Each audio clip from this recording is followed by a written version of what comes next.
Like my spatula. It broke.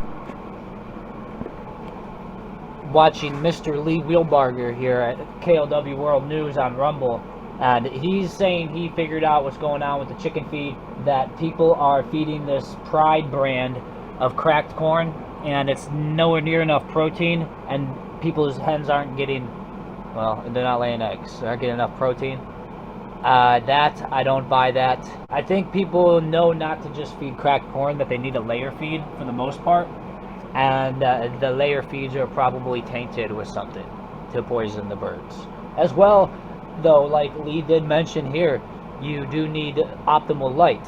And I've said it, 16 hours. You need, that's optimal for them, and then keeping them fed the whole time they have their light. Because they run off a photo period. And you look that up, type in chickens and photo period, and you'll see exactly what I mean, that's how they have enough time in the day to produce the egg. And, you know, in the winter they slow down because the light hours go down, and then they go dormant for the winter. And I don't think the cold matters so much. I think it's more about the light and keeping them fed, giving them the right amount of protein. 16%. Mine are getting more than enough, it seems. They're over here picking away. I throw them more food than they can eat. It's kicked all over the top of this table here. And they pick through it until it's gone, and I'll throw them more. This is what it's all about right here. This is my duck meat, fried up. It's got pepper on it, and it is fried in maple syrup. This is a dark color, robust Crown brand. This is organic, USDA. I'm trusting you, buddy. And here it is. A little bit left. Everything else I've ate and fed to the dogs.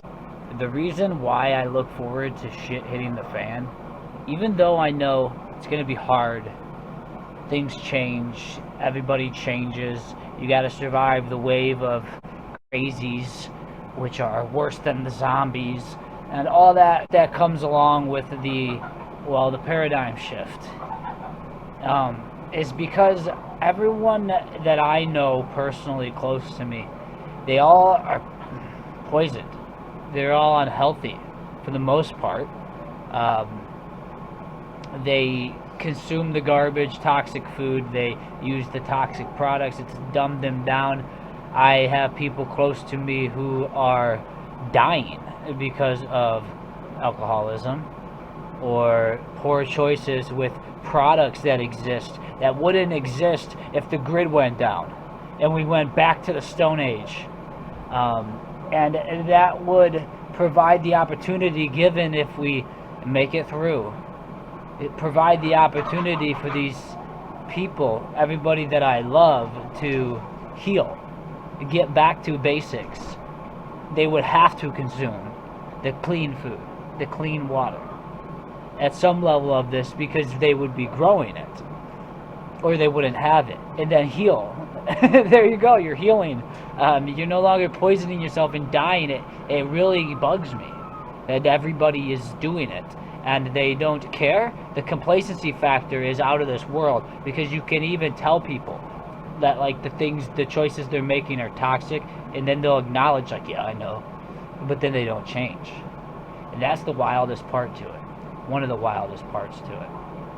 I am one of the only people I personally know that farms at this level in a way where I'm working to be completely closed loop, sustainable, and I just love the idea that we're all going to do it, like, simultaneously. Everybody's going to have to snap into gear when the shit hits the fan to work as a community, and it'll be so community based, and everyone will be working together to farm and grow food, and I'll get to teach and see everybody that I know who I know. This is what we all need to be doing, and we all should be doing, like, inherently, instinctually, primally. This is in our nature to be agrarian, and that's how we survive on a clean planet. We can get back to that. We will get back to that. Hopefully Mother Nature doesn't shoot an asteroid our way to clean this place first, we can do it. That's what I do know. We're on the right road. If you're following this type of life where you are pursuing complete clean living and doing everything that you can optimally, holistically, to spread the word too is such a big deal. I'm never going to give up with like my family. Go ask them. Every time I see them, I'm always nagging at them about something that they need to change that's toxic. And I won't stop until I see the change, because I know inherently that this is all by design, and it's poisoning us, like purposefully being ramped up, overload. Look at this little puffball. She has the cutest babies I've ever seen in my life. This one is a beautiful mama, and then this one here is my giant. She is wonderful, absolutely. And these two hang out with me as my babies. Dweeb. A cool 50 degrees. Gray water and water in general, having running water, so important to have water, man. It's the most important to have clean water, filtered water, access to it, stored on deck in drums, totes, rainwater collection, and knowing all the techniques, and then also understanding just how valuable every drop is, especially in an event where you don't have electricity anymore. Back to the Stone Age. So a hose, like outside, it's all frozen out there. I have to run a hose from inside out here right now when it's frozen, and that's a little job. And what I'm actually doing now, as of yesterday, is I'm filling buckets. It's happening quicker. So I'm filling a couple 5-gallon buckets, then bringing them in here from outside there and pouring them right into the tops of these filters. It's better for me to do it that way. It's a lot quicker. I can start filling a bucket and then go do other things. I don't have to sit there and stand there with the hose at each of these filters like I've been doing. It's almost a 10-15 minute task every day to fill up my water filtration for me and the animals, and I rinse everything under these, so I don't have a sink running in here. What I have is all my filters. Every drop matters. I got a real good feel for how much water I use, because I'm really in tune with it, knowing that I gotta fill these, and they do only go so far before I have to fill them again. So that's my indicator that brings it all into awareness. When the shit hits the fan, I'm gonna have water. I'm gonna have enough through my 11 filtration systems to get me, my family, community of a few, which my neighbor has filtration systems I built for him. He's got some too. And I got filter elements to last years. Water gets scarce and is and will become increasingly more important to save every bit of it. So the gray water.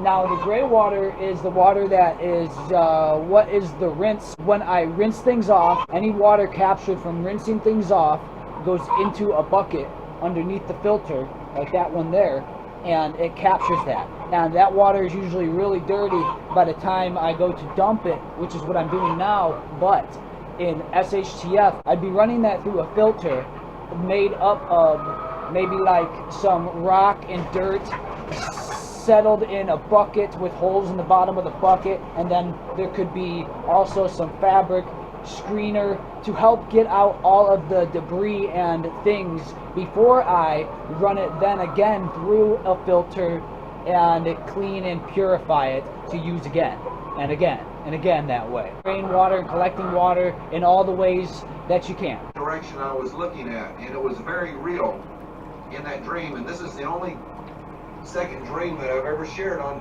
YouTube. So in this dream, I was in this small room. It looked like maybe a trailer or a narrow room. It was very long, and we were all walking down, or are you covered, or something to that effect. And I'm scratching my head in the dream and said, what are you talking about? Do I have a covering? Or, you know, it's like everybody knows the information but you. And that's what I was thinking. Starting to load my haystacks up here. Easier to break them down and toss them in. I looked down, I had a clipboard in my hand, you know, like one of those clipboards you go around and, you know, you're an inspector or something. So evidently I was working flax seeds.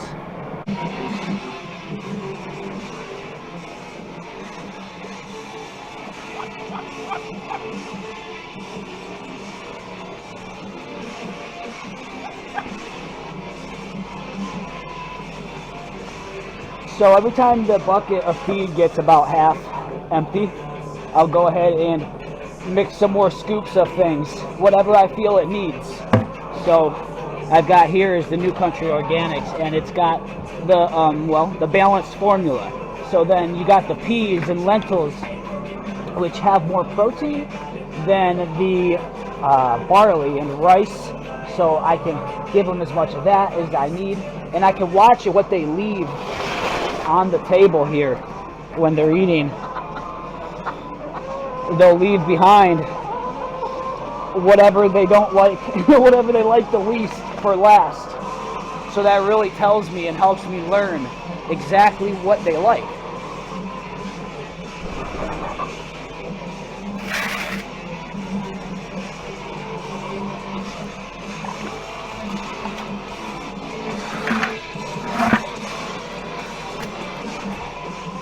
Look, my last potato plant from inside. It's thriving better than anything out here. You know, I'm thinking these things are gonna go dormant. I'm hoping, and they'll bounce back when the warmth really gets back in the spring. I actually have a lot of hope that that's the case. The avocado trees that aren't doing really well at all, and the pepper plants. I want to see if these also will go dormant and bounce back. The shock of the cold really got to them. The aloe's doing really good though. And then this potato and the lemon tree, nah, that's another one. It's not, yeah, we'll see how it goes. Some of the leaves are getting kind of crispy and they're falling off. Let's see, you see that there? But it does actually look like it's holding up really well. And I'm going to drop these lights just a little bit. I don't have a Velcro strip at the bottom down here. I might or might not put one. The feed is getting kicked out a little bit, but I could fix that by putting a lip up in there with a piece of wood. And I like it because it opens easier once I draw this door to that corner point. It really swings open and it's no longer velcroed, and it's really not necessary because it's under a vacuum. The whole thing is under a vacuum and it sucks it tight regardless, and it is acting still as if it had a piece. It is noticeably colder back there because it's all plasticed off and the heat is up here. I just learned something incredibly important, and it is that the baby rabbits need heat. If the temperature is below 68 degrees, I lost a few last night, so I'm dealing with that today. And you can put heat mats underneath the nesting area, as well as right now I have this heater here and it is giving them their warmth. I'm about to go grab a heat mat and I'm going to put it under here where they lay and give them that extra heat, and hopefully I don't lose another. The rabbits in the colony, they are all good. They're extra insulated with their mother's fur. Doing more research, it really clicked that the mothers, when they make their nests originally, they pulled their fur and they designed them perfectly. When the kits are huddled together in there, they stay warm out there, even in the cold holes that the mothers prepare in the ground in nature. And because I originally moved this group of kits when she had them from outside in a hole, I wasn't comfortable for them being there because I didn't want her outside still. So I wanted to move them in, and I did, and I put them in a nesting box in this hutch down here. And they were fine up until I let them out of it, where they had a lot of their fur still in there to help keep them warm.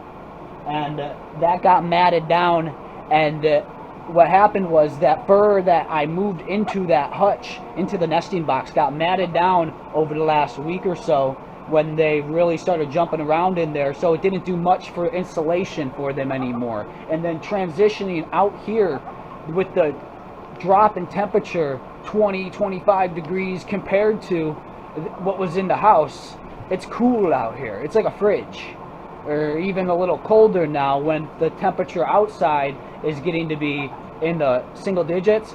I have a couple heaters in here, but it's still cold. Inside these grow tent areas, the animals' water is freezing, and I'm noticing frost on the plastic around by the garage door. Like day after tomorrow, when the ice consumes the room, that's what it seems like here.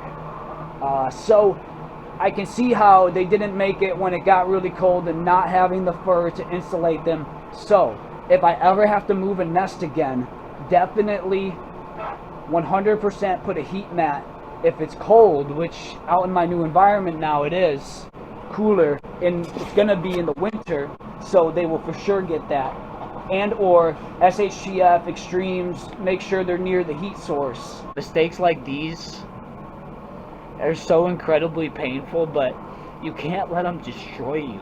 So intense, it's so real, it'll never happen again. Like ever letting them get too cold. These are the things that make you, not break you. Made a couple of stupid mistakes with the rabbits. This is a big one. The other one was letting them eat chicken feed. I didn't know that up until like 6 months ago, and I had some kids die from that. Luckily, none of the adults, they all were okay. It's highly recommended you never do it. Some people say that they've done it and it's okay to feed them and let them eat that. The grains and the corn, whatever else is in there, that may be bad for their sensitive, rabbits, very sensitive digestion. They need grassy things. It's profound. You make a mistake like that, like those, you know, everyone makes stupid mistakes. That's what makes us human. I didn't know, it wasn't in my awareness until this happened like this. So now it will never happen again. I'm wrapping everything in heat mats. I'm even gonna put a couple under my sheet on my bed here to keep me extra warm, therapeutic through the night. Lemon tree, the avocado tree even, and those two are not doing good at all out here. But I'm thinking they may be entering into like a dormant type of phase, and that's kind of what's happening here. And I'm about to now, got the idea here, to wrap them in heat mats all around. I have a ton of extra heat mats, and I can put them around them to keep the root system and that mass down there of soil warm, a lot warmer than this colder climate. So it will likely promote them to start really growing again, even though the air up top might not be as warm. I think that's really going to do something to keep them alive and thriving. Right now, up potting some celery, and I'm putting a heat mat under this pot as well, so it's going to keep it warm. Cooking some bread. I'm thinking that I'm about to bring in my 55-gallon drums for water storage. I have 7 of them. I'm going to bring in all 7, and they will act as thermal mass as well as water prep. I'll get to that in the next day or two and start filling them up, position them accordingly so that they're spaced out in all 3 grow areas. I probably won't put one out here because I have limited room out here. No fridge out here, guys. I'm in the fridge. Doing a couple really important things here today. Inside that box there, under that lid, is 2 nests now, and I am putting heat mats under the nest and around the nest on the side of the box. I'll show you here. Now under here,